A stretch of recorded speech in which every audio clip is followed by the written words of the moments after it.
Mande ya wiiki eno ng'ennaku z'omwezi 24 Paalamenti ey'omulundi ogw'e11 yalonda Jacob Oulanyah okubeera omukubiriza kiyite sipiika waayo ne Honorable Anita Among okubeera omumyuka we era nga Ssaabalamuzi Alfonso Owiny Dollo yakulemberamu kulonda kwabwe.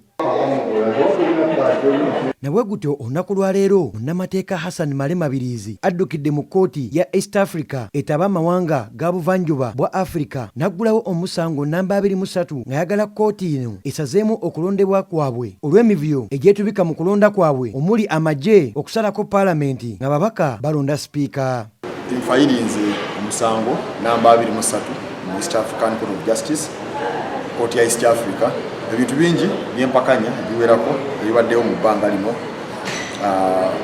ennaku ng'enkaaga naye ebisinga okuba ebikulu ekisingamu obukulu kyekya okulondebwa kwa Oulanyah ku Mmande nga okulondebwa okwadde kulimu amankyolo mangi n'obumenyi bw'amateeka kusaana kusazibwemu. Mabirizi ategeezezza nti ku luno amagye gali munda ababaka nga balonda kwawukanako n'ekiseera kyatogikwatako ekimenya amateeka. Ono era ategeezezza nti ssemateeka alagira omukulembeze w'eggwanga bw'abajja ku Paalamenti alina okujja n'omuntu omu wabula nga kino nakyo tekyakolebwa ate ng'abantu be yajja nabo be bayagala n'okukwata ababaka. Museveni yajja n'abeera mu Paalamenti n'alemeramu ate nga mu mateeka talina kubanga yesu asobola okujja n'ayogera n'akola okukoza statement naye ate ne bwajja bamugamba alina kujja na muntu omu amukuuma omu eruzimu omuntu naye ajja n'amagye gonna ne gabeera omwo ne gakola effujjo ne gagana okukwata ababaka ba Paalamenti kuganira ebyaddange ebintu byali byaki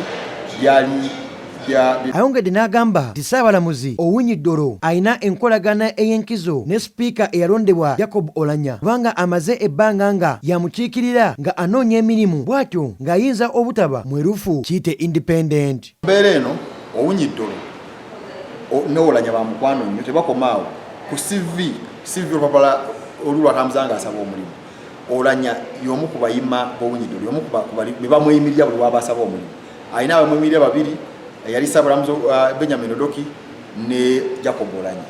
Kakati Owiny Dollo mu mbeera yenna ey'obwenkanya olwakitegedde Oulanyah ayagala kwesimbawo kubeera yali akimanyi eggulu limu Oulanyah NRM yamukoze eki yamuleese yali badde afuna omulamuzi omulala munene amugamba agenda okuwuliza eki okulonda.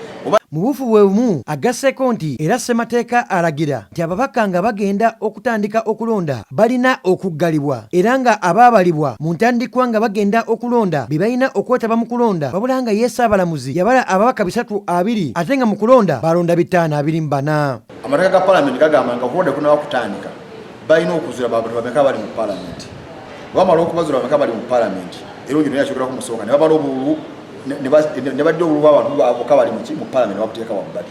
Akati Owiny Dollo yatubuulira kunatandika nti abantu abali mu Paalamenti baali 320 naye akalulu kagenda okuggwa yabala obululu 528 kane weebuze kyajja kitya. N'olw'ensonga zino ono asazeewo addukire mu kkooti eno esazeemu okulondebwa kwa Jacob Oulanyah ne Anita Among obwa sipiika bwa Paalamenti ey'omulundi ogw'e11 Ssanja 2026. Ku lwa STV Select ey'enjawulo eggulu lino lisakiddwa Edith Naabagereka ne Saika Yasin Sekalaala.